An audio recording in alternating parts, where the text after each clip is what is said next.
একলা জীবন একলা মরণ, একলা থাকতে কিসের ভয়?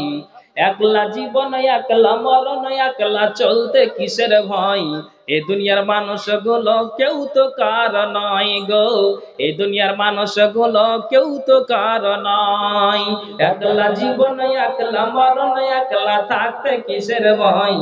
এ দুনিয়ার মানুষগুলো কেউ তো কার নয় গো, এ দুনিয়ার মানুষগুলো কেউ তো কার নয়। স্বার্থ ছাড়া কেউ চলে না,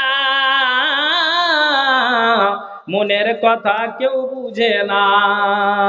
স্বার্থ ছাড়া কেউ চলে না, মনের ব্যথা কেউ বুঝে না।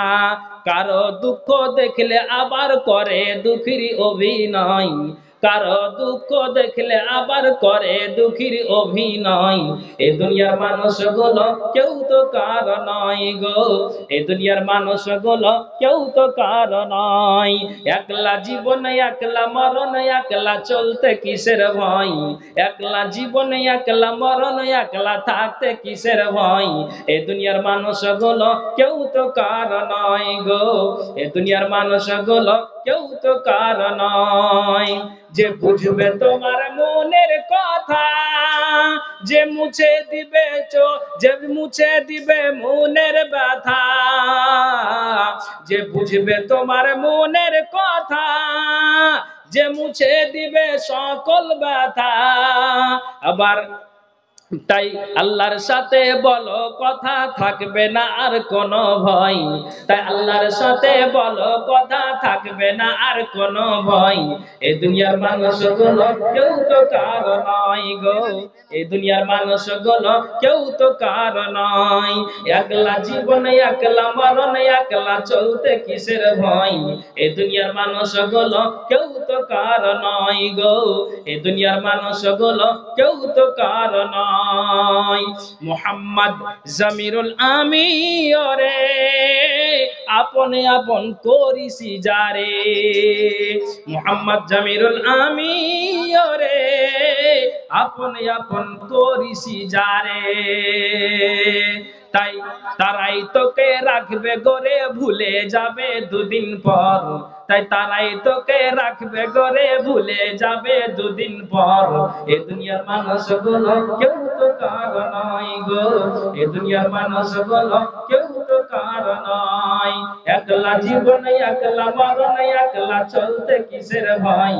এ দুনিয়ার মানুষগুলো কেউ তো কার নয়। বলছে আহাদ দেখো কোরআনে, বলছে আহাদ দেখো কোরআনে, কত নিয়ামত এই জমিনে। বলছে আহাদ দেখো কোরআনে, আসমানকে আমি বানিয়েছি বান্দার মাথার ছাদ, জমিনকে বিছানা করেছি করতে ইবাদত। আসমানকে আমি বানিয়েছি বান্দার মাথার ছাদ, জমিনকে বিছানা করেছি করতে ইবাদত। পানিতে ভরে দিয়েছি ভরপুর নিয়ামত, পানিতে ভরে দিয়েছি ভরপুর নিয়ামত। যেই পানি তোদের খুব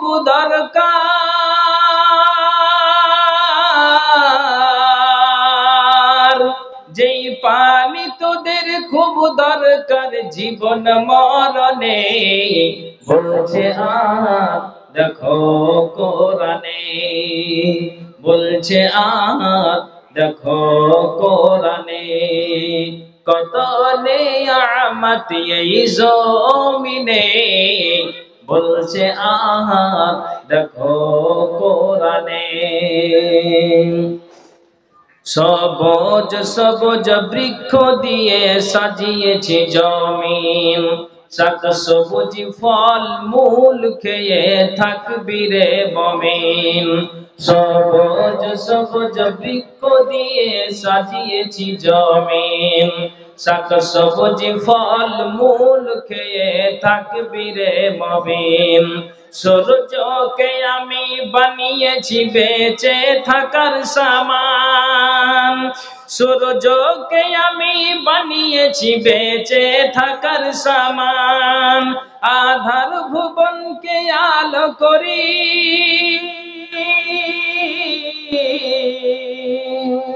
আধার ভুবনকে আলো করি চাঁদের কিরণে।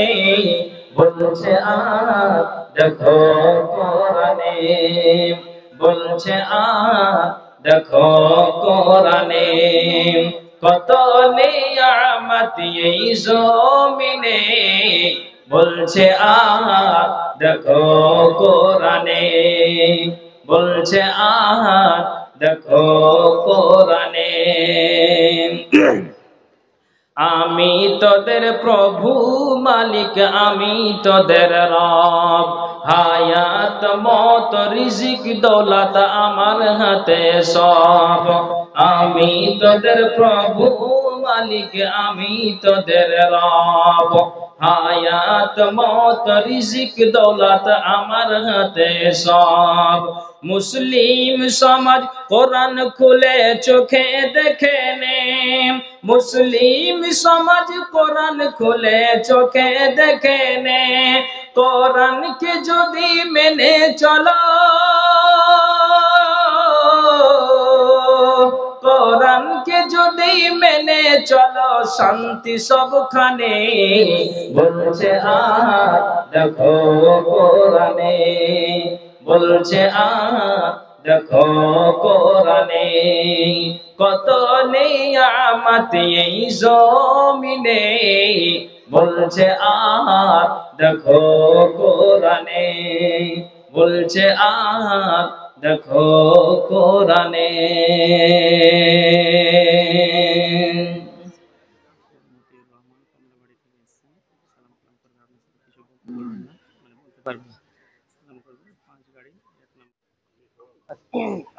জি ভালো আছেন? ভালো আছেন? জি আলহামদুলিল্লাহ, আল্লাহ ভালো রেখেছে।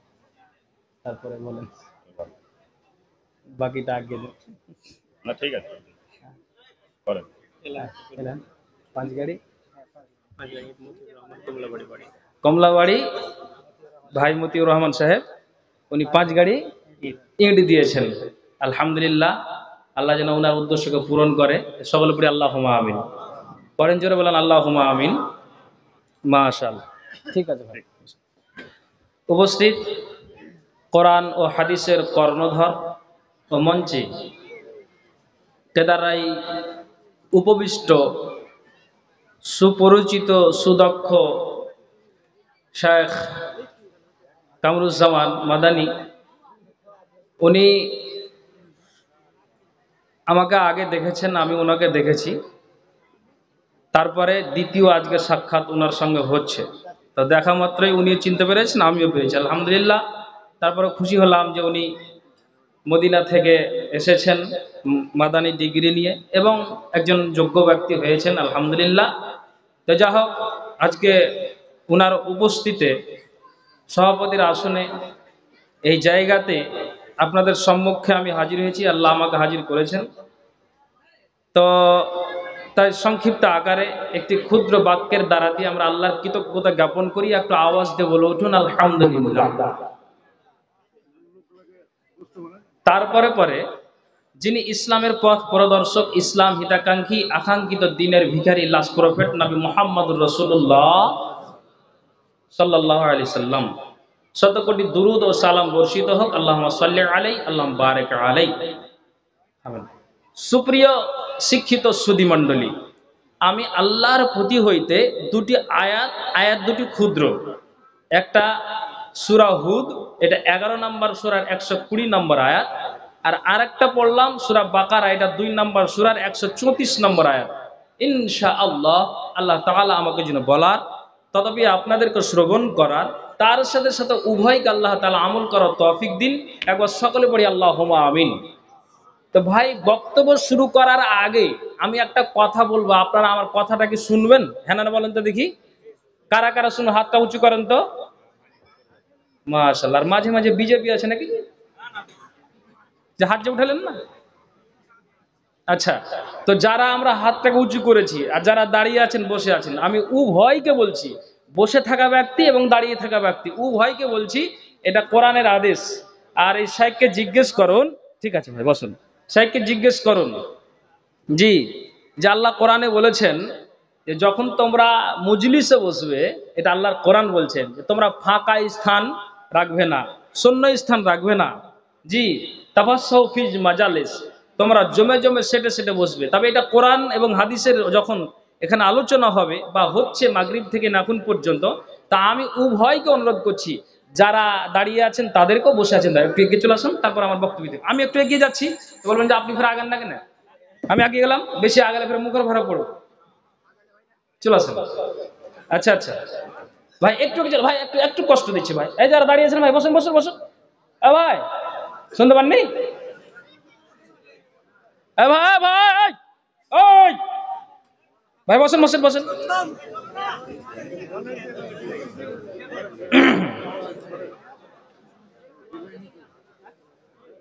আচ্ছা বসুন।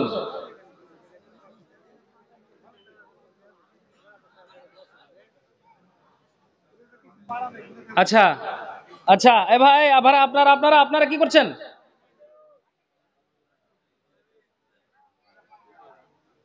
আচ্ছা, হ্যাঁ ভাই বসেছেন। আচ্ছা বসেছেন তো ঠিকঠাক হয়ে? শুনেছেন তো কথাটা? একটা লোক, বুঝতে পারলেন, আমাদের মালদারি কথা বলছি, ও মানে পান এমন ভাবে খেয়েছে বুঝলেন, মানে মুখ ফুট নাক সবই লাল হয়ে গেছে। তো ওকে আমি বলছি যে পান জর্দা দিয়ে খাচ্ছেন না সাদা পান খাচ্ছেন? বলছে আমি জর্দা খাই, সাদা খাই, তোর দেখার কি? বুঝতে পারলেন? তো উল্ট পাল্টা জবাব এইটা আসলো। তা আপনারা তো শুনেছেন, আলহামদুলিল্লাহ। চলুন কিছু জ্ঞানের কথা শোনা যাক। এখানে বাজে কথা বলে সময়টা বিনষ্ট করব, এটা আমিও মনে করি না। জি, কোরআন হাদিসের আলোচনা শুনে আমাদেরকে আমলে পরিণত করতে হবে। আল্লাহ যেন তৌফিক দিন, সকল বলি আল্লাহুম্মা আমিন। চলুন আগে বাড়ি। কি কথা? আমাদের পূর্বে, তার মানে পূর্বপুরুষ যারা ছিলেন, আর আখেরি নবীর পূর্বে যারা নবী এসেছিলেন, জি, আদম থেকে নিয়ে নবী ঈসা পর্যন্ত যতগুলিন আম্বিয়া একরাম এসেছিলেন, সবাই নিজের দায়িত্ব পুরা করে দুনিয়া থেকে চলে গিয়েছেন। আমাদের শেষ নবী, আখেরি নবী জনাবে মুহাম্মদুর রাসূলুল্লাহ সাল্লাল্লাহু আলাইহি সাল্লাম, তিনিও তিনার দায়িত্ব পুরা করে তিনিও দুনিয়া থেকে বিদায় হয়েছেন।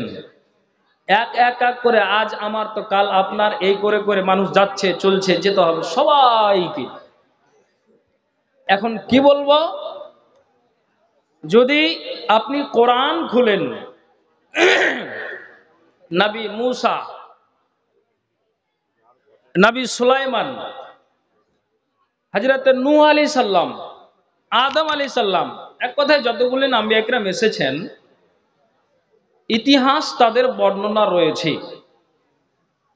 তো ইতিহাসটা তাদের কি, বর্ণনাটা কি হয়েছে, তো ওই ইতিহাস, তাদের বর্ণনা, তাদের যে ঘটনা, তারা যে ইতিহাস গড়ে গিয়েছে, ইতিহাস যে হয়েছে।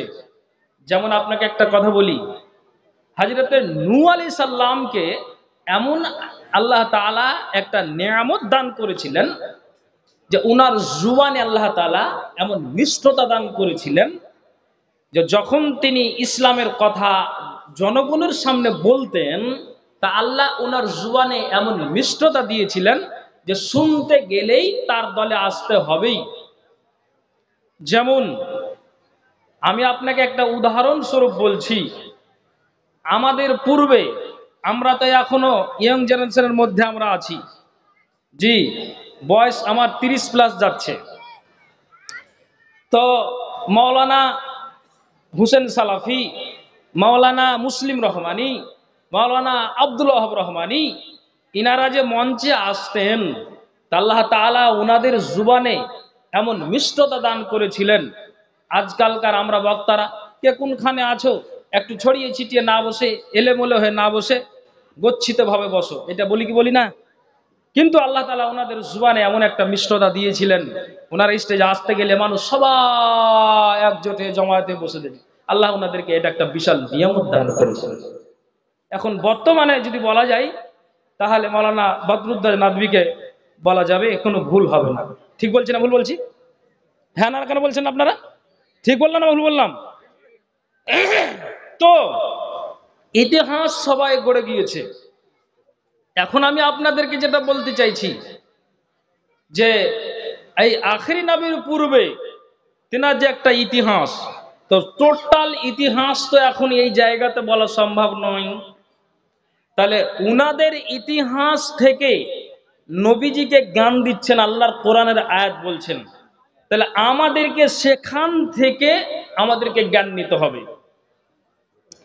আমি এখনো আয়াতের তর্জমা করিনি। যেমন আমি আপনাকে একটা কথা বলছি, আল্লাহ পাকের রাসূল বলছেন এখান থেকে জ্ঞান করো। আল্লাহ আপনাকে ধন দিয়েছে, আল্লাহ আপনাকে মাল দিয়েছে, টাকা পয়সা দিয়েছে, কাউকে ভিখারি বানিয়েছে, দরিদ্র শ্রেণীর মানুষ অনেকে আছে, কাউরির দোতলা, কাউরির একতলা, কাউরির মাটি তো কাউরির টাটি, আছে না নাই? আছে। তো এখন আপনাকে বলছি, আল্লাহ রাসূল সাল্লাল্লাহু আলাইহি ওয়াসাল্লাম বলছেন, এখানে শাইখ ভাইজান আমার বসে আছেন, হাদিসে বলছেন মান বাতা আমিনান ফি সিরবিহি, জি, যে ব্যক্তি নিজের গৃহে নিরাপদে ঘুমোতে পারে, মানে একটা তার রুম আছে, একটা টাটির রুম আছে, কিংবা টিনের তার বাড়ি আছে, সে ওই কুঁড়ে ঘরে, সে ওই রুমটাতে হলেও ও আরামে ঘুমোতে পারছে। মুআফান ফি বাদানিহি, এবং তার শরীরটা সুস্থ থাকে, 24 ঘন্টায় সে খেটে আপনার রাত্রে আরাম করে সকালে আবার কাজের জন্য বেরিয়ে যায়। আপনাকে কাজের কথা বলছি, এদিকে খেয়াল করুন। তো ওই মানুষটা তার 24 ঘন্টায় শরীরটা সুস্থ থাকে, ইনদাহু কুত ইয়াউমিহি, এবং তার কাছে একদিনের খোরাক আছে। এখন এই বালুয়াঘাট গ্রামের আমি মানুষদেরকে বলবো যে আপনি বলুন আপনার বাড়িতে একদিনের খোরাক আছে, তা আপনি মুড়িটাকে ঝুঁকাবেন না।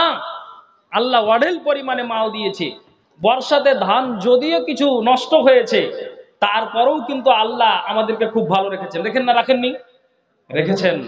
আল্লাহ বলছেন যাকে, যে ব্যক্তিটা নিজের গৃহে নিরাপদে ঘুমোতে পারে, এক, তারপরে তার শরীরটা সুস্থ থাকে, দুই, 3 নম্বরে নবীজি বলছেন যে তার একদিনের খোরাক আছে, 3। তো নবীজি বলছেন যে যাকে এইটা দেওয়া গিয়েছে, একদিনের খোরাক, শরীর সুস্থ, কুঁড়ে ঘরে সে নিরাপদে ঘুমোতে পারে, তা আল্লাহ পাকের রাসূল বলছেন কত সুন্দর কথা, ফাকা আন্নামা হিজাত লাহু মিনাদ দুনিয়া বিহাজাফিরহা, তাকে যেন পুরো দুনিয়ার আরাম আয়েশ বড় একটা নিয়ামত দান করেছে। জোরে বলেন সুবহানাল্লাহ। কথা বুঝতে পেরেছেন না পারেননি? এত বড় একটা ইম্পর্টেন্ট হাদিস শুনে আপনার সুবহানাল্লাহ বললেন না কেন? এই তো আমরা ঈমান হারা মানুষ, বলেন সুবহানাল্লাহ। হ্যাঁ, আপনাকে এটা আমি বুঝাতে চাইছি। তাহলে যার বাড়িতে একদিনের খোরাক, শরীর সুস্থ, একটা কুঁড়ো ঘরে যদি ও নিরাপদে ঘুমাতে পারে, তাকে আল্লাহ রাসূল বলছেন যে তাকে পুরো দুনিয়ার নিয়ামত আরাম আয়েশ দান করা হয়েছে। জোরে বলেন সুবহানাল্লাহ। তাহলে আমাদেরকে আল্লাহ অঢেল পরিমাণে মাল দিয়েছে, তাহলে এবার আপনি বলুন যে আমাকে এ থেকে জ্ঞান নিতে হবে কি হবে না? হ্যাঁ না বলুন, বলুন। হবে? রেগে গেছে কেন, এসে মারবেন নাকি? হ্যাঁ, তাহলে এই থেকে জ্ঞান নিতে হবে। একদিনের খোরাক নেই, শরীর আল্লাহ ভালো রেখেছে, আমি খেটে খাই, সুস্থ শরীর নিয়ে আমি চলাফেরা করতে পারি, আমার বয়স 80+ হতে গেলেও আমি লাঠি ছাড়াই চলতে পারি, তাহলে বড় একটা নিয়ামত। তা আপনাকে বলছি যে তাহলে আপনাকে আল্লাহ ট্রাক্টর দিয়েছে, আপনাকে 2 বিঘা জমি দিয়েছে, আল্লাহ আপনাকে ধন দৌলত দিয়েছে, কিংবা তারপর জমি জিরাত না থাকতে গেলেও আপনি সুখে শান্তিতে আপনি সংসারটাকে মেনটেন করতে পারতেন, চালাতে পারছেন, তা আপনাকে আল্লাহর শুকরিয়া আদায় করতে হবে। হাদিস থেকে আপনাকে জ্ঞান নিতে হবে। কি কথা বলছি আপনাকে? তো একটা ফালতু কথা আমি বলিনি।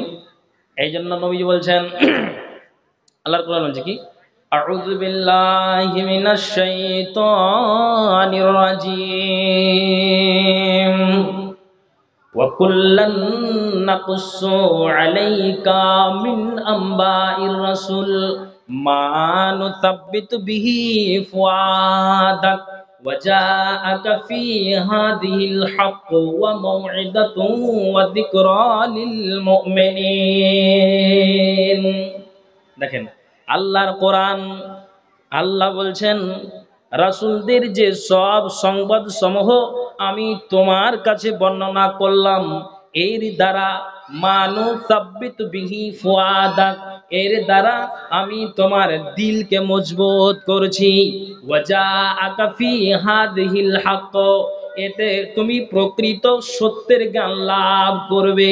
ওয়া মাউইদাতু ওয়া যিকরা লিল মুমিনিন, আর এটা মুমিনদের জন্য উপদেশ ও স্মরণ। আবার আপনাকে তর্জমা করে শোনাই, আল্লাহ বলছেন যে এরে নবী তুমি কান খুলে শোনো, রাসূলদের যে সংবাদ সমূহ আমি তোমার কাছে বর্ণনা করলাম, নবী আদমের কথা, নবী নূহের কথা, নবী ঈসার কথা, নবী দাউদের কথা, নবী সুলাইমানের কথা, নবী মূসার কথা, এক কথাই তোমার পূর্বে যতগুলি আম্বিয়া এসেছেন তাদের ইতিহাসগুলো যে তোমার কানে ঢুকিয়ে দেওয়া হয়েছে, তোমার মগজে যে ঢুকিয়ে দেওয়া হয়েছে, তুমি কান খুলে শোনো। আল্লাহ রাব্বুল আলামিন বলছেন যে এই ইতিহাসকে শুনে আর ইতিহাসটাকে বুঝে তুমি কি করবে, ওয়াজাআকা ফি হাযিহিল হক, এতে তুমি প্রকৃত সত্যের জ্ঞানটা লাভ করবে। আর আল্লাহ বললেন ওয়া মাউইদাতু ওয়া যিকরা লিল মুমিনিন, আর এটা মুমিনদের জন্য উপদেশ ও স্মরণ। এবার আপনাকে বলছি নবীদের ইতিহাস, নবীদের বর্ণনাগুলো, সংবাদগুলো আল্লাহর নবীকে আল্লাহ বলছেন এই জন্য দিলাম, এই জন্য জানাচ্ছি যে এতে তুমি প্রকৃত সত্যের জ্ঞান লাভ করবে, আর এটা মুমিনদের জন্য উপদেশ এবং স্মরণ। তাহলে আমরা সেই নবীর উম্মত, জুমায় বক্তব্য শুনে, আলেম ওলামাদের মুখ থেকে জালসায় শুনে, বড় বড় সেমিনার সম্মেলনে এই কথাগুলো শুনে, তাহলে আমাদেরকে এই প্রকৃত এই হাদিস এবং কোরআন থেকে আমাদেরকে জ্ঞানটা নিতে হবে কি হবে না? একটু হ্যাঁ না বলবেন। অবশ্যই হবে। যেমন আল্লাহ কোরআনের আয়াত দিয়ে নবীজির মাথার মগজটাকে ঢোলাই করছেন, তেমনি আমি আপনি বলবো যে কি কথা বলবো, যে আমাদেরকেও সে পূর্বের এই ইতিহাসগুলোকে শুনে, ইতিহাসগুলোকে পড়ে আমরাও যেন এই সত্যের জ্ঞানগুলো লাভ করব। এতে করে আমার দিলটা মজবুত হবে, আমার ঈমানটা তাজা হবে। তা আপনি বলবেন যে আমার দিলটা আমার মজবুত কি করে হবে? তাহলে আপনাকে পূর্বের ইতিহাস খুলতে হবে। আমার প্রকৃত সত্যের জ্ঞানটা আমার কি করে আসবে? তো আমাকে পূর্বের ইতিহাসগুলো আমাকে খুলে দেখতে হবে। কেমন খুলে আপনি দেখবেন? তাহলে আপনি ইতিহাস পড়ুন। বলবেন মাওলানা কার ইতিহাস পড়বেন? তা আপনি খুলে দেন যতগুলি বাংলাতে কিতাবগুলো বের হয়েছে, এমনকি আপনি কোরআনটাও বাংলাতে পাবেন, তর্জমাও পাবেন, বুখারীটাও আপনি বাংলাতে পাবেন, তর্জমাটাও পাবেন। তাহলে ওই যারা পড়তে জানেন জেনারেল শিক্ষিত মানুষেরা শামসি ইসলাম বুক ডিপো থেকে কিংবা আপনি রেজাউল্লাহর দোকান থেকে আপনি বাংলা বুখারী নিয়ে নেন, আর আপনি কোরআনগুলোকে নিয়ে নেন, আর ওখান থেকে আপনি কি করেন, ওখান থেকে আপনি একটা একটা করে দুটা দুটা করে আয়াতগুলোকে দেখেন, কিংবা যদিও এটা আপনার সম্ভব না হয় মোবাইলে আপনি বাজে কথাগুলিকে না শুনে আপনি মোবাইলে ডাউনলোড করেন, আপনি বাংলা হাদিস ডাউনলোড করেন, কোরআনকে ডাউনলোড করেন, আর এখান থেকে পূর্বের যারা ইতিহাস গড়েছে ভালো না মন্দ, যেমন ওই নবীদের কথা শুনে আল্লাহ রসুলের মগজটাকে ঢোলাই করেছে, জ্ঞানটা দিয়েছে। তো আমরা যদি এই বইগুলোকে, কোরআনগুলোকে, হাদিসগুলোকে রিসার্চ করি, আলেম ওলামাদের মুখ থেকে শুনি, তাহলে অটোমেটিকলি আমাদের মগজটাও ঢোলা হয়ে যাবে, আর এই সমস্ত মুসলিম সমাজের জ্ঞানটা ইমানের জ্ঞানে ভরপুর হয়ে যাবে। তখন আমরা এটা জেনে নিব যে যখন আমরা একটা সত্যের জ্ঞান বই পড়ে পাবো, তখন আমাদের আর জান্নাত যাওয়ার ব্যাপারে কোনো অসুবিধা হবে না। ঠিক বলছি না ভুল বলছি? আমার কথা বুঝতে পারছেন না নাকি? একটু হ্যাঁ হুঁ করবেন। এটা আমার অভ্যাস হয়ে গেছে ভাই, অভ্যাস হয়ে গেছে। রাস্তা দিয়ে আসছি, আমি 6টা নাগাদ এসেছি, আমার তো ভাই বললেন, তো আমি পার্সে এসে আমি বাইকের হরেন দিয়েছি, দুটা নারী সামনে আছে, তখন বলছে যে হুঁশ হয় না, ওর হরেন দেওয়ার হুঁশ হয় না, পাঞ্জরে এসে হুঁশ হরেন মারছে। এটা তো আমার দোষ? পুরো রাস্তাতে আপনি বাজার করে দিয়েছেন, জ্ঞানটা কোনখান থেকে আসবে? বলেন মেলাটা জুড়েছেন তো এখান থেকে নিয়ে ওই মাথা পর্যন্ত। হ্যাঁ, আর দেখছি যে আপনার 16 থেকে 17 বছর নারীও ওই যে আপনার কি বলছে যে ওই খেলনাগুলো বুঝি এভাবে লাফাচ্ছে। হ্যাঁ, ছি ছি ছি ছি ছি। জ্ঞানটা কে দিবে? অবাক লাগে এগুলো। শেখ সাহেব বললেন এখান থেকে আমাকে আপনাকে জ্ঞান নিতে হাদিস থেকে, কখন আসবে জ্ঞান বলুন? এখানে আপনি চুপচাপ বসে থাকেন, আপনাকে দিচ্ছি। জি, আল্লাহ পাকের রাসূল বলছেন তাহলে জ্ঞানটা আমার কি করে আসবে আপনি মগজে উঠান। নবীজি বলছেন আলা উখবিরকুম বিআউজাল আমালিকুম। দেখেন কত সুন্দর হাদিস। নবীজি বলছেন আমি কি তোমাদেরকে উত্তম আমলটা বলে দিব না? কেমন উত্তম আমল? তো ওয়াজকাহা ইনদা মালিকিকুম ওয়া খাইরিল লাকুম। নবীজি বলছেন উত্তম আমল হলো এটাই যেটা আল্লাহর নিকটে সবচাইতে প্রিয়, আল্লাহর নিকটে সবচাইতে ভালোবাসা। কোনটা উত্তম আমল? নবীজি বলছেন যে আমি কি এই আমলটা তোমাদেরকে বলে দেব না? এটা কেমন আমল যে ওই আমলটা যখনই তোমরা করবে তো এটা হলো সবচাইতে উত্তম আমল। এখানে যারা 80 বছরের মানুষ বসে আছেন, এখানে যারা 50 বছরের মানুষ বসে আছেন, এখানে যারা 60 বছরের মানুষ বসে আছেন, যারা একবারে বয়সে নুজ্জ হয়ে গিয়েছেন, লাঠি ছাড়া চলতে পারছেন না, এখান থেকে আপনাকে জ্ঞান নিতে হবে। জ্ঞানটা হলো কি? এরা দুনিয়ার মুসলমানেরা আমার দিকে নজর দেন তো, আপনাকে যেটা আমি বুঝাতে চাইছি, যারা লাঠি নিয়ে চলছেন এই আমলটা নিয়ে নেন তো। আমলটা নিতে গেলেই উত্তম আমলটা যদি আপনি ধরতে পারেন, 80 বছরের বুড়ো মানুষটা, 60 বছরের বুড়ো মানুষটা যারা লাঠি ছাড়া চলতে পারে না, যদি এই আপনার এই হাদিস থেকে জ্ঞানটা নিতে পারে তাহলে আজকের বিষয়টা আমার সাকসেসফুল হয়ে যাবে। আমি আল্লাহর কাছে দোয়া করব, আল্লাহ রে এই বালুয়াঘাট গ্রামের মহিলা মাদ্রাসার জালসায় গিয়েছিলাম, সামনে আপনার 500 200 400 যতটাই লোক থাকুক না কেন, তার ভিতরে একটা দুইটা মানুষ এই হাদিস শোনার পরে আমলে পরিণত করেছে। উত্তম আমল কি? যেটা আল্লাহর নিকটে সবচাইতে প্রিয়, মিন ইনফাকিজ যাহাবে ওয়াল আরাকে ওয়া খাইরিল লাকুম। নবীজি আমার বলছেন এরে দুনিয়ার মানুষেরা তোমরা কান খুলে শোনো, এমন কি স্বর্ণ রূপা ব্যয় করা এবং দুশ্মনের আপনার সাথে মোকাবিলার করার চাইতেও আমলটা উত্তম। তার মানে একটা মানুষের যদি কি হয়, বাড়িতে সোনা থাকে চাঁদি থাকে, আর ওই সোনা চাঁদির যদি আপনার হিসাবের মধ্যে পড়ে যায় তাহলে ওই নারীটাকে ওই পুরুষটাকে যাকাতটা আদায় করে দিতে হবে। আপনি মাঠ থেকে আপনি ধান নিয়ে আসলেন, গলি থেকে আপনি ওষুধটাকে বের করে দিন। এটা আপনাকে জ্ঞানের কথা বলছি। আপনি ওখান থেকে ওষুধটা আপনি বের করে দিন। টোটাল আপনি ওই জমি থেকে ধানটা তুলে আপনি গোলাতে ভরে দিয়েন না, কুঠিতে ভরে দিয়েন না, বোরাতে ভরে দিয়েন না। আপনি ওই গলি থেকেই আপনি কি করবেন, আপনি ওই মালটার আপনি ওই ধানের ওষুধটাকে আপনি বের করে দিন। আর আপনাকে বলছি আপনার বাড়িতে আপনার ব্যাংকে ব্যাংক ব্যালেন্স আছে, আপনার ওই টাকাটা হিসাবের মধ্যে চলে গিয়েছে, এক কথাই যে আপনার 1 লক্ষ টাকা ব্যাংকে থাকতে গেল, যখন এটা সময় পেরিয়ে যায় শরীয়ত মূলে, তা আপনাকে নিয়মিত যাকাতটা আপনাকে আদায় করে দিতে হবে। যদি আপনি যাকাতটা আদায় না করে দিন তাহলে আপনার ওই 1 লক্ষতে 2,500 টাকা যদি আপনার যাকাতটা আদায় না হয় তাহলে টোটাল মালটা আপনার বরবাদ হয়ে গেল। কাজেই আল্লাহ রাসূল বলছেন যে শুনে রাখো এই হাদিস থেকে তোমরা জ্ঞান নাও। এরে বুড়ো মানুষেরা আপনাদেরকে বলছি, নবীজি বলছেন আলা উখবিরুকুম বিআফজাল আমালিকুম, তোমাদেরকে কি আমি উত্তম আমলটা বলে দিব না?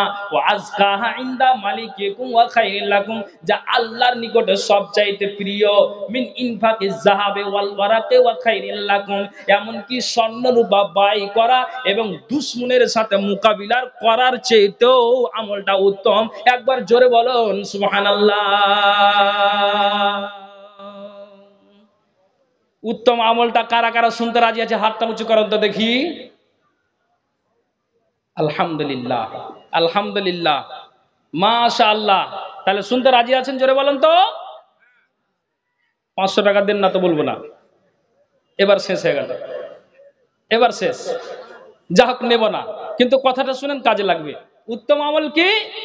দেখেন বলছে যেই তোমরা দুশমনের সাথে মোকাবিলা করতে গেলে কি হয়, মিন আনতালকু আদুওয়াকুম ফাতাজরিবু আনাকাহুম ওয়াজরিবু আনাকাকুম। রাসূল কি বলছেন যে যেই দুশ্মনের সাথে মোকাবেলা করতে গেলে তোমরা তাদের গর্দান উড়িয়ে থাকো, তারাও তোমাদের গর্দান কেড়ে থাকে। দুটোই হয় কি হয় না? লড়াই করতে গেলে আপনি বলবেন যে আমি জিতবো, এটা হতে পারে না। হতে পারে যে সুযোগ পেয়ে আপনার কাঁধেই মেরে দিয়েছে, বলেন কি বলেন না? যেমন বদরের প্রান্তে তিনজন প্রথম যখন শহীদ হলেন, যে তার আলী, হামজা, ওবায়দা বিন হারিস। তো ওবায়দা বিন হারিস বেশি জখম হয়েছিলেন, একজন কাফের তার কাঁধে মেরে দিয়েছে। নবীজিকে যখন বললেন আল্লাহ পাকের রাসূল, আমি তো একজন কাফেরকে কাতাল করে দোজক পাঠিয়ে দিয়েছি, জ্ঞান নেন এগুলা থেকে, জ্ঞান নেন, তা আমি কি শহীদের দরজা পেয়েছি? দেখেন নবীজি বললেন, এরে ব্যক্তি তুমি কান খুলে শোনো, হ্যাঁ, যখন ওই মাঠ থেকে নিয়ে আসা হলো, নবীজি নিজেই ধুলাগুলোকে ঝেড়ে দিলেন, আল্লাহ পাকের রাসূল মুখটাকে ধৌত করে দিলেন। কেননা উবায়দা বিন হারিস, তারা তিনজন যে ময়দানে নেমেছিল, কারা না, তো উবায়দা বিন হারিস, হামজা আর আলী, এই তিনজন নেমেছিলেন। তো উবায়দা বিন হারিস একটা বড় পালওয়ানের সাথে মোকাবিলা করতে লেগেছে, যখন তার কাঁধে মেরেছে জমিনে পড়ে গিয়েছে। এটা আপনাকে আমি বুঝাবার জন্য এটা কথা বলছি। ওই ব্যক্তিটা যখন ওই ব্যক্তিটাকে নবীর কাছে নিয়ে আসা হলো, আল্লাহ পাকের রাসূল নিজে নিজে তার ধুলাগুলোকে ঝেড়ে দিলেন, তার মুখটাকে ধৌত করে দিলেন। সঙ্গে সঙ্গে ওই ব্যক্তিটা বলছেন, আল্লাহ পাকের রাসূল গো, আমি একজন কাফেরকে কাতাল করে দোজক পাঠিয়ে দিয়েছি, আপনি বলেন তো আমি কি শহীদের দরজাটা পেয়েছি? নবীজি উত্তর দিলেন, হ্যাঁ উবায়দা বিন হারিস, তুমি শহীদের দরজা পেয়েছো, বিনা হিসাবে তুমি জান্নাত যাবে। যেমনই নবীজির মুখ থেকে এটা কথা শুনলেন, একটু মুচকি মেরে হাসলেন, আর মুচকি মেরে হাসার পরে ওই ব্যক্তিটা দুনিয়া থেকে বিদায় হলেন। একবার জোরে বলুন ইন্না লিল্লাহ। কেন আপনাকে বলছি, কেন আপনাকে বলছি যে মারতে যাচ্ছিল একজন পালোয়ানকে, স্যার তার কাঁধে মেরে দিয়েছে, জখম হয়েছে। জি সাহেব, বদরের প্রান্তে। তা আপনাকে এখন কি কথা বলতে চাইছি? তো মিন আনতাল আদুয়াকুম ফাতাজরিবু আনাকাহুম ওয়াজরিবু আনাকাকুম, তোমরাও যেমন তার গর্দানকে কেটে থাকো, তারাও তোমাদের গর্দান উড়িয়ে থাকে। তো তার চাইতো উত্তম আমল কি? উত্তম আমল এখানে বসে শুনেন। আল্লাহ বলছেন, আউযু বিল্লাহি মিনাশ শাইতানির রাজিম, ওয়া কুল্লান নাকুসসু আলাইকা মিন আম্বাইর রাসূল মা নুতাব্বিতু বিহি ফুআদাক ওয়া জাআকা ফি হাদিহিল হক ওয়া মাউইদাতুন ওয়া যিকরা লিল মুমিনিন। আল্লাহ বলছেন, রাসূলদের যে সব সংবাদ সমূহ আমি তোমার কাছে বর্ণনা করলাম, এর দ্বারা মানু তাব্বিতু বিহি ফুআদাক, এর দ্বারা আমি তোমার দিলকে মজবুত করছি, এতে তুমি প্রকৃত সত্যের জ্ঞান লাভ করবে। ওয়া মাউইদাতু ওয়া যিকরা লিল মুমিনিন, এটা মুমিনদের জন্য উপদেশ ও স্মরণ। বুঝতে পারলেন? কি জ্ঞান, কি উত্তম আমল? আপনাকে আমি জ্ঞানের কথা বলছি, জ্ঞান দিচ্ছি। পূর্বের ইতিহাস, নবীর পূর্বে যারা নবী এসেছিলেন, আম্বিয়া একরাম রাসূলগণ এসেছিলেন, ওদের ইতিহাস থেকে যারা নবীজির মগজ ধোলাই করেছেন, আমরাও তাদের ইতিহাস শুনে আমরাও সেই ইমানের জ্ঞানটা নিব। জি, কি জ্ঞানটা নিব? এবার নবী বলছেন, জ্ঞানটা হলে এটাই, এরে বুড়ো মানুষেরা, শুধু বুড়ো মানুষকে আমি এটা আমি নির্দিষ্ট করে বলছি, কিন্তু সবারই জন্য এটা কাজে লাগবে। আমিও একদিন বুড়ো হব, আপনি একদিন হবেন। আল্লাহ পাকের রাসূল বলছেন, এরে দুনিয়ার মানুষেরা, যখন নবীজি যখন বললেন তোমরাও দুশমনের গর্দান কেটে থাকো আর তারাও তোমাদের গর্দানটা উড়িয়ে থাকে, আল্লাহ পাকের রাসূলের সাহাবীরা বলছেন, কালু ইয়া রাসূলুল্লাহ, হ্যাঁ আল্লাহ পাকের রাসূল এমনটাই হয়ে যায়। তো নবীজি আমার বলছেন, শুনে রাখো, শুনে রাখো, শুনে রাখো, স্বর্ণ মুদ্রা ব্যয় করা দুশমনের সাথে মোকাবিলা করার চেয়েও যে আমলটা উত্তম, আমলটা হলো এটাই যে তুমি ফালতু চায়ের দোকানে মাগরিবের সময়তে আড্ডাবাজি তুমি করো না, ফালতু তুমি মিষ্টির দোকানে বসে বসে বসে বসে ওখানে তুমি গাঁজাগিরি করো না, ওই জায়গাতে দুজন চারজন পাঁচজন তোমার বন্ধু বন্ধুকে নিয়ে তুমি দুনিয়ার গল্প তুমি করিও না। তুমি শুনে রাখো, বাড়িতে বসে আছো আর তোমার 4 জন 5 জন সব বসে আছে, ওই জায়গাতে তুমি দুনিয়ার গল্প করিও না। মা বোনেরা বাড়িতে বসে আছে, তুমি সেই জায়গাটাতে তুমি কি করো, তুমি ওই জায়গাতে আর 2টা 4টা মা বোনকে নিয়ে এসে তুমি যে ফাজলামি করে গল্প করবে, দুনিয়ার গল্প করিও না। নবীজি বলছেন উত্তম আমল হলে এটাই, চায়ের দোকানে আড্ডাবাজি না করে তুমি 5 জন বন্ধুকে নিয়ে এক জায়গাতে দুনিয়ার সমালোচনা না করে একটা জায়গাতে বসবে আর আল্লাহর জিকির আজকার করবে। সুবহানাল্লাহ, আলহামদুলিল্লাহ, আস্তাগফিরুল্লাহ, লা ইলাহা ইল্লাল্লাহ। যখন মানুষেরা আল্লাহর জিকির করবে, তাসবিহ তাহলিল পাঠ করবে, নবীজি বলছেন যে জিহাদের ময়দানে আপনার দুশমনের সাথে মোকাবিলা করা আর স্বর্ণ মুদ্রা বাই করার চেয়ে এই আমলটা উত্তম হবে। একবার মুহাব্বতের সাথে বলুন আলহামদুলিল্লাহ। কথা আমি বুঝাতে পেরেছি? আপনি হ্যাঁ না বলুন তো দেখি। তাহলে এখান থেকে আপনাকে আমাকে জ্ঞান নিতে হবে কি হবে না? হবে। তো কি জ্ঞান নেবেন? আমি আয়াত কি পড়েছি, কি বলছি? তো একজন ব্যক্তি আল্লাহ পাকের রাসূলকে এসে বলছেন, ইয়া রাসূলুল্লাহ, আমার বয়সটা তো আপনি দেখছেন কতটা আমার বয়স হয়েছে, যখন নামাজে দাঁড়াই দাঁড়িয়ে থাকতে পারি না, রুকুতে যাই তো আমি ঠিক মতো রুকু করতে পারি না, সাজদাতে যাই তো আমি ঠিক মতো সাজদা করতে পারি না। আল্লাহ পাকের রাসূল, ইয়া রাসূলুল্লাহ, তো আপনি আমাকে এমন একটা গুরুত্বপূর্ণ আমলের কথা বলে দিন যেন ওই আমলটা আমি যেন বসে বসে করতে পারি। আপনি আমাকে এমন গুরুত্বপূর্ণ আমলের কথা বলে দিন তো ওই আমলটা করে যেন আমি আল্লাহর জান্নাতে প্রবেশ করতে পারি। দুনিয়ার মানুষ রে, একটা বয়স্ক মানুষকে আপনি জিজ্ঞেস করুন যে তার রুকু করতে কতটা অসুবিধা হয়, তার সাজদা করতে কতটা অসুবিধা হয়, তার নামাজ পড়তে অসুবিধা হয়, তার চলতে ফিরতে কতটা অসুবিধা হয়। 2 রাকাত আপনার দাঁড়িয়ে পড়লো বটে, আপনার 4 রাকাতের বালাই সে ব্যক্তিটা বসে পড়ে যায়। কাজে আপনাকে আমি যেটা কথা বলতে চাইছি, নবীজি বললেন যে তোমাকে উত্তম আমলটা যেটা আমি বলে দিচ্ছি, আমলটা হলো এটাই যে বসে বসে বসে বসে তোমার মুখ দিয়ে ফালতু কথা না বলে তুমি আল্লাহর জিকির আজকার করবে, সবচাইতে এটাই উত্তম আমল হবে। নবীজি যখন এই কথাটা বললেন, সঙ্গে সঙ্গে ওই বয়স্ক মানুষটা নবীজিকে উত্তর দিলেন, আল্লাহ পাকের রাসূল গো, আপনি যে আমলের কথাটা আপনি বলে দিলেন, আমি দুনিয়ার গল্প ছেড়ে দিয়ে আমি আল্লাহর জিকির আজকার তাসবিহ তাহলিল আমি পাঠ করে যাব যতদিন আল্লাহ তাআলা আমাকে বাঁচিয়ে রাখবেন। একবার জোরে বলুন সুবহানাল্লাহ। তাহলে ওই বয়স্ক লোক থেকে আমাকে জ্ঞান নিতে হবে কি হবে না? এটা কে দিল ভাই? রবিউল ইসলাম 500 টাকা দান দিয়েছে। সময় কিন্তু খুব শর্ট আছে আমার, 9:10 বাজলো। হ্যাঁ হ্যাঁ হ্যাঁ, এই যে বুঝে গেছি, ঘন্টা বাজতে লেগেছে, মালাকুল মুত চলে এসছে। আচ্ছা, তো ভাইজান বেনামিতে একজন 500 টাকা দিয়েছে, তা আলহামদুলিল্লাহ, ঠিক আছে।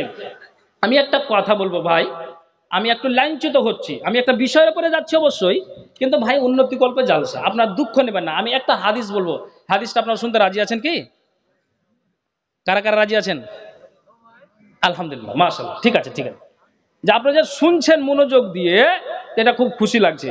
এক জায়গাতে জালসা গিয়েছি, আমি দেখেন কত সুন্দর করে মহিলার প্যান্ডেল, আপনার চতুর্দিকে মানে সামান্য আপনার ওই 4 ফিট 3 ফিটের যেমন দুয়ার করে, দরজা করে, সেরকম দুয়ার করেছে, আর চারিদিক দিয়ে প্যান্ডেল দিয়ে ঘিরে দিয়েছে, বুঝলেন, নারীদেরকে।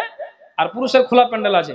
তা আমি বলছি মানে ওরা ডান দিকে আছে, পুরুষেরা সামনে আছে পারছেই।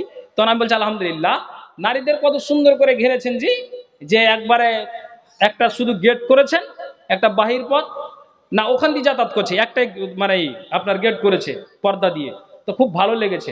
তো এক পর্দা আড়াল থেকে একটা নারী কইছে জি আমরা ভালো লাগলে ঘেরেতেছে, ভালো হইলে কি ঘেরে দিত? কি কথা বলছেন দেখেন, মানে যে কোনো কথা বলেন এর কোনো উত্তর আছে। তো যা হোক, আল্লাহ মাফ করে। আমি আপনাদেরকে বলতে চাইছি যেটা উন্নতি কল্পে জালসা, আমি আপনাকে জ্ঞান দিচ্ছি যে এই জিকির আজকার আপনার জিহাদের ময়দানে দুশমনের সাথে মোকাবিলা করা, স্বর্ণ মুদ্রা দান করা, ব্যয় করা, তার চাইতে উত্তম আল্লাহর বসে বসে জিকির করা। তাহলে এটা উত্তম আমল কি নয়? গুরুত্বপূর্ণ হাদিস নয় কি নয়? একটা হ্যাঁ না বলুন। অবশ্যই। তো অতএব আমরা যেন এই হাদিস থেকে আমরা যেন জ্ঞান নিই, আমরা যেন এখান থেকে আমরা যেন শিক্ষাটা দিই, যেমন নবীজির আল্লাহ রাব্বুল আলামিন বলেছেন আমরাও যেন এই হাদিসগুলো থেকে পূর্বের ইতিহাস থেকে আমরা যেন জ্ঞান নিই। কে আছেন এটা? আশরাফুল হক, তো একটা হাদিস বলবো, শুধু আমাকে আপনারা বলতে বলেছেন, আমি ইনশাআল্লাহ আমি বলবো যারা এখানে আছেন। তো হাদিসটা শোনার আগে আমি এখানে বলবো আর একবার আকাশের দিকে হাতটাকে উঁচু করে আপনি আল্লাহর রাস্তে বলুন তো কারা হাদিসটা শুনতে রাজি আছেন। আকাশটা হাতটা উঁচু করে আল্লাহকে সাক্ষী রেখে বলুন লিল্লাহি তাকবীর, মাশাআল্লাহ, আলহামদুলিল্লাহ। তাহলে আমি আপনাকে হাদিসটা শোনার আগে আপনারা বিরক্ত হবেন না খুব। এটা এটা 30 পারা আছে কোরআন, কত বললাম, 114টি সূরা আছে। হ্যাঁ, 114টি সূরা আছে আর 30টা পারা আছে। তো এই 30টা পারা আছে, আমি আপনাকে, এটা কে দিয়েছেন আপনি? আর 300 টাকা দেন ভাই। কেন এটা আমি কি ঘুরিয়ে দেবো আপনাকে? শোনেন বাড়ি কোথায়? টিএমসি লোক নাকি, কত টাকা দিয়েছি? আচ্ছা, মাশাআল্লাহ, 200 টাকা দিয়েছে। হ্যাঁ বলেন। মোহাম্মদ আবু, উনি 500 টাকা দিয়েছে। তো ভাই এই যে 500 টাকার পালা, এই কোরআনটা 30 পারা, যা দিয়েছেন দিয়েছেন। আমি হাদিসটা বলার আগে কার ঈমান বা এখান থেকে কার জ্ঞানটা আসলো, এখানে যতজন আছেন পুরুষ আর নারী উভয়কে আমি বলছি আল্লাহর রাস্তে বলুন তো 30টা কলম, এক কলম 500 টাকা কে আছেন দিতে পারবেন? ইনশাআল্লাহ কিন্তু আমি হাদিসটা শোনাবো। আছেন কি কেউ ওখানে? কে আছেন দেখি তো। 30 পারা আমি 30 জনকে চাইছি, নারী পুরুষ সব।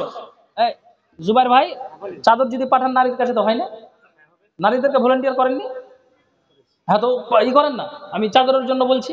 মা বোন চাদর পাঠাচ্ছি, আপনারা ওই চাদরে অবশ্যই আপনারা পাঠান। 500 টাকা কে আছেন বলেন তো দেখি একজন?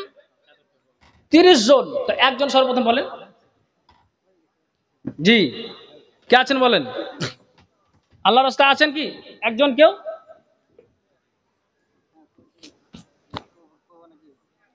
তাড়াতাড়ি বলুন। আলহামদুলিল্লাহ, মাশাআল্লাহ। একজন ভাই আমার আল্লাহ 500 টাকা দিয়েছে, চলে যান না, তখন হাদিসটা শুনে যাবেন।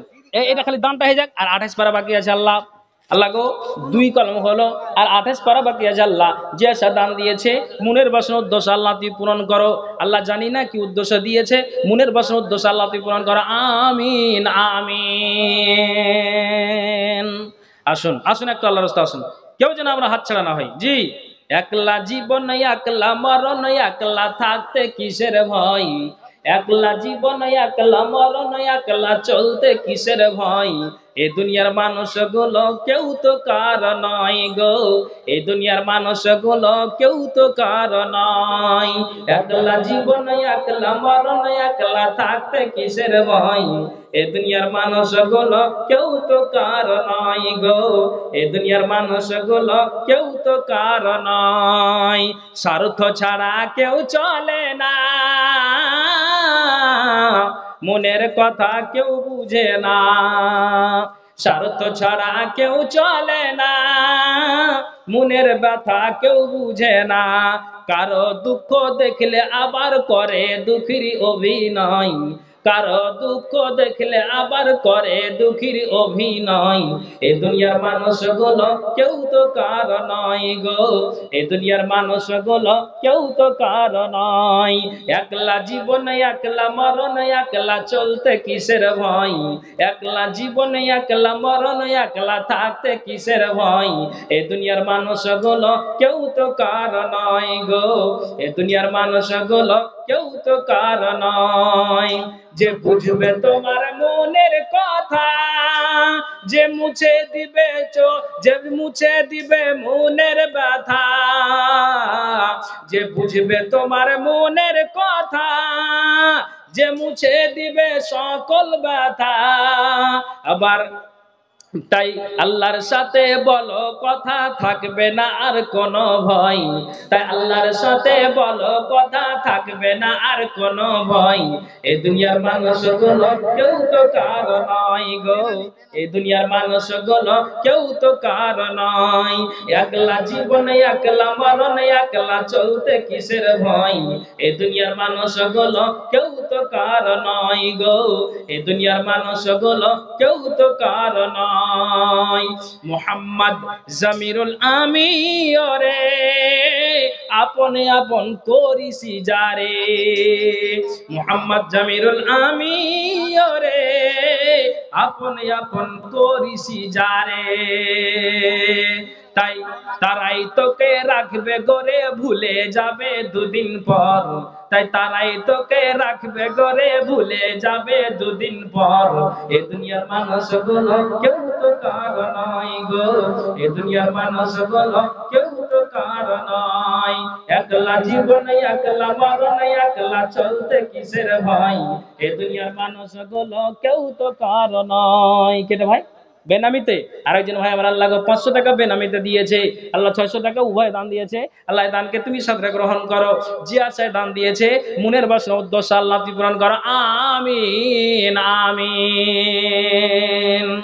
ভাই এতজনের মধ্যে কাউকে পাওয়া যাবে না? নারী নারী মায়েদের বলছি যে আপনাদের কাছে হয়তো চাদর গিয়েছে, আপনারা অবশ্যই অবশ্যই আপনারা চাদরে ভরেন।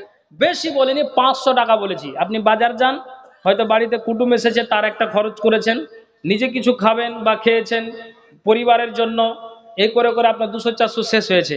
আর এই টাকা আপনি দিবেন আল্লাহর ব্যাংকে জমা হবে। একটু আল্লাহর রাস্তা আসুন, এসে এই মাদ্রাসার জন্য আপনাদের এলাকার গ্রামবাসীর আনন্দের গর্বের বিষয় যে এই পাড়াতে বা এই গ্রামে একটা মাদ্রাসা হয়েছে। মহিলা মাদ্রাসা আরো একটা আছে, এটা আমি জানি। তো তারপরও এখানে যে আপনার আর একটা খুলেছে, তো এটা নারীদের ব্যাপারে এটা খুব যেন খুশির সংবাদ। তাই আপনাদেরকে বলবো যে মুক্ত হস্তে এই মাদ্রাসার জন্য আল্লাহর ওয়াস্তে মেহেরবানি করে এই দানগুলো দিলে আপনার কমে যাবে না। আসুন একটু আল্লাহর রাস্তায় আসুন, এখানে সামনে চলেছো দাও। আচ্ছা একজন ছোট ছেলে আল্লাহ 100 টাকা আল্লাহ দান দিয়েছে, দান আল্লাহ তুমি সাদরে গ্রহণ করো। যে আশা দান দিয়েছে মনের বাসনা উদ্দেশ্য আল্লাহ তুমি পূরণ করো। আমিন আমিন সুম্মা আমিন বিরহমাতিকা ইয়া রাহমার রাহিমিন। আরেকজন ভাই আমার ছোট্ট বাচ্চা 100 টাকা দান দিয়েছে, দানকে আল্লাহ তুমি সাদরে গ্রহণ করো। যে আশা দান দিয়েছে মনের বাসনা উদ্দেশ্য আল্লাহ তুমি পূরণ করো। আমিন আমিন। ভাই 1 ঘন্টার মধ্যে কালেকশন এবং বক্তব্য, তার জন্য তো ক্লিয়ার বলতে পারছি না, বুঝতে পারছেন। আবার চিঠি এসছে এখানে যে ভাই একটু আদায়ের দিকে, তো বুঝতে পারছেন উনার হাতে হ্যান্ডেল আছে, না ঘোরালে কিন্তু অ্যাক্সিডেন্ট হবে। তো কাজেই একটু এই দিকে যেতে হচ্ছে, আর উন্নতি করবে জালসা, একটু উন্নতির দিকে এগিয়ে যেতে হবে। তো ভাই একটু আল্লাহর রাস্তা আসুন। আপনাদেরকে বলবো যে আপনারা 500-200 যে পারবেন 1000 একটু মেহেরবানি করে এই মাদ্রাসার জন্য আপনারা যেন কেউ অবহেলা না করে আল্লাহর ওয়াস্তে আপনারা দিয়ে যান। এটা দিলে আপনার কমে যাবে না। আসুন যারা আছেন মেহেরবানি করে এই মাদ্রাসার জন্য আপনি দিয়ে যান। আল্লাহ কোরআনে বলছেন লা ইন শাকারতুম লা আযিদান্নাকুম ওয়ালা ইন কাফারতুম ইন্না আযাবি লাশাদীদ। আল্লাহ বলছেন আমি যা দিয়েছি তোমরা এতে থেকে আল্লাহর শুকরিয়া আদায় করো, আল্লাহর কৃতজ্ঞতা জ্ঞাপন করো।